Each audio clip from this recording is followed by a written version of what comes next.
This, as they stated themselves, was inspired by the progressive testing of the Classic 2019 beta. I have a take. And I think most professionals would disagree with me on this. Well, there's two parts to this take. I think the WoW Classic level 30 beta was one of the best, most fun hype times in the history of World of Warcraft. But with that being said, I think that they should not have a beta for a Classic Plus. I think they should not do a beta, but most professionals, I think, would disagree with me. Because if you were to, in literally like an hour, easily within 1 day of testing, of like a beta being public, in 1 day, you will outperform or you will out volume any amount of internal testing, anything that you do for X amount of time. You're gonna get so much more data in 1 day than like weeks and months. I don't think it's a consideration of like, are the devs good enough or this? I think it's just you don't know until you throw it out there. Now, I think the difference between having a beta for Classic WoW versus a beta for something like Classic Plus, Classic WoW is Classic WoW and they want to do no changes, right? They want to have things to be done in such a way that is no changes. This is Classic WoW, right? They changed some things, right? They did, but they didn't want to, and they tried to change very little. Whatever they come out with the Classic Plus, hey, you now have the freedom to fix things on the fly. You have the freedom to change things on the fly. So why not take advantage of that and provide the mystique of, hey, you're just gonna throw this thing out there. First impressions are everything. If they did a beta, people would already be shitting on it if it was already kind of bad. Beta is a bad idea. That might be part of it, Twisted. That might be part of it. Here's the other side of this argument. Beta gives them an excuse, right, for things not being good. If things are not good, then they can be like, oh, well, it's just beta and we're gonna adjust it and we're gonna fix it, right? Whereas if it's out there and then people see that something is bad off the rip, it's kind of scary. And people are like, oh, this sucks, and then they quit and they don't give it a second chance. Now, is that gonna happen anyway? I think a lot of times people see something first impression and they quit anyway and they don't even look at it again. And people are not in touch, man. People are not in tune with what's going on in the world. Not everybody is a power user. How many people, I'm playing College Football 27 on PC, and how many people are like coming in here every day and they're like, wait, it's out on PC now? When it was like huge news and they were talking about it for months. Now, I would say that the gun and ball gamer is probably a little bit less in the know, generally speaking, than the MMO turbo nerd, to be fair. That's just kind of what I think about Classic Plus beta and all that. Anyway, continue. Different level caps. It introduced some interesting new metas that weren't really explored as much since, you know, the game is hyper-analyzed, but of course primarily at level 60. So by having progressive level caps, they aim to add an additional layer of a fresh and unique feeling, which I do think that they largely achieved, with a lot of the criticisms of this dynamic being tied more towards the level upgrades associated with them rather than the level caps themselves. As far as I remember, Gnomeregan and more so Sunken Temple in particular were kind of received poorly, with Sunken Temple in particular being kind of a moment where a large percentage of the player base did see a drop off. And getting into the end game here, you may remember Karazhan Crypts was fantastic. It was kind of scuffed. A lot of Season of Discovery felt like I was playing on a fun server. A fun server is a term that a lot of people use as a like scuffed kind of private server where like you had like the vendors and, you know, you get this off this and like there's just like random different assets or like kit bashed together and it's like what's going on, right? Nothing is really made on its own. Season of Discovery majorly felt that way. But with that being said, I did think some of that stuff was really fun. I think Karazhan Crypts, they did a great job with it. I think Scarlet Enclave, they did a great job with it for what it is. And I feel like the phrase fun server is kind of like a dumb term because I don't think a fun server was actually fun. The old like 15-year-old fun servers, the private servers that were called fun servers, they called them that because like you would just play for fun for a little bit of time and you wouldn't really get invested into it. And I do think that SOD does some stuff like that. And that's kind of my issue with it. For what it's worth, I think Karazhan Crypts, they did an amazing job for like what they had to work with. And I think Scarlet Enclave, they did a great job for what they had to work with. But if like Classic Plus quote were to come out and like Karazhan Crypts was released in the state that it's released in SOD, or the Scarlet Enclave was released in the same way that it's released in SOD, I feel like that would be a major disappointment. I feel like you need to have some new assets, some new bosses, some new character models, right?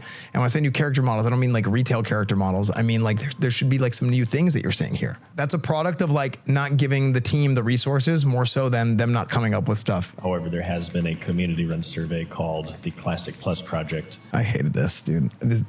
I hated this whole thing. Okay, here's the problem with the survey. The problem with this survey is question and answer, like it pigeonholed things where it's like all the answers here are bad, but people are going to fill it out anyway. Also, who's filling this out? Is this classic WoW players?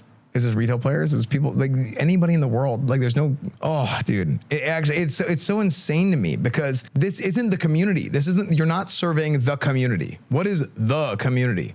You're serving a populace of people that happen to see this thing, but it's a lot of the people that you need to get this information from are people that are not in the know. It's the layman, you know? There's a lot of people that don't know things are happening. Like they don't know this survey is happening. My demographic of WoW player is what Blizzard has lost.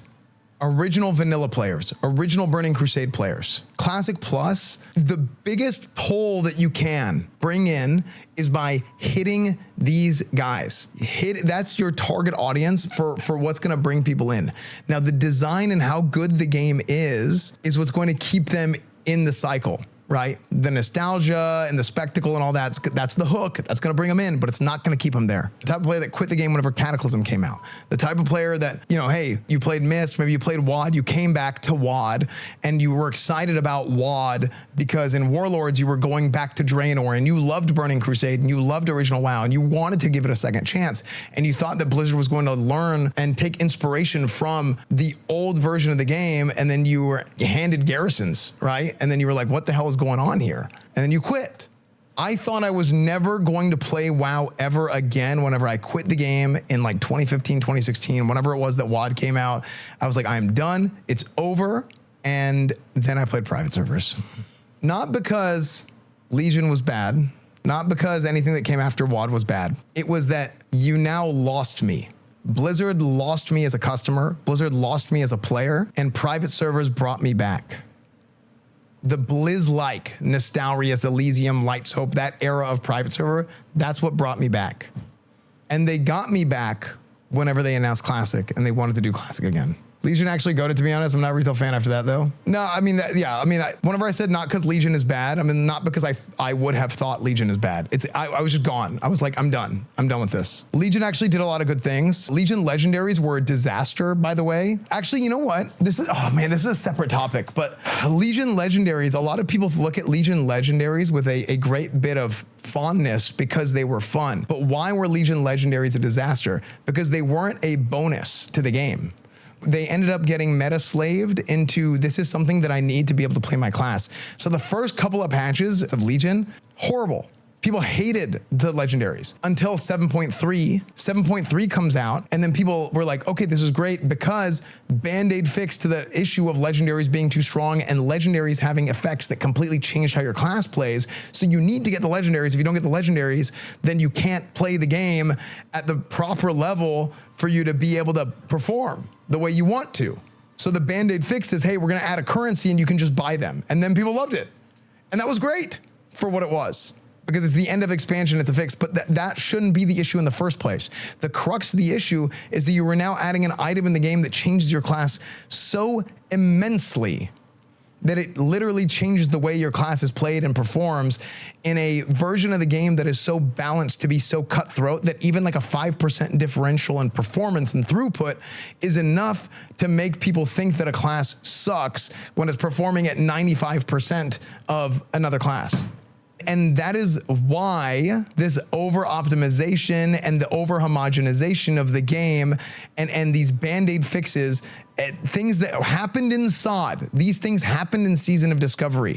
They are bad for the game because you're not fixing the problem at the core, you're fixing the problem at the top with a Band-Aid. And it causes other problems whenever you want to add more and more things into the game. Like, for example, things like this set bonus completely changes my class so much that I have to use like a tier 1 set bonus. Okay, what's the Band-Aid fix to this? In tier 3 gear, when I need like a tier 1 set bonus, the Band-Aid fix is, okay, let's add something else that they can buy that can pull the set bonus from something else and put it on a new piece of gear. these are not really good systems for the game, because it turns into just put everything on a vendor and let's change this. And like, no, the set bonuses should not do that. The Legion legendary effect should not happen.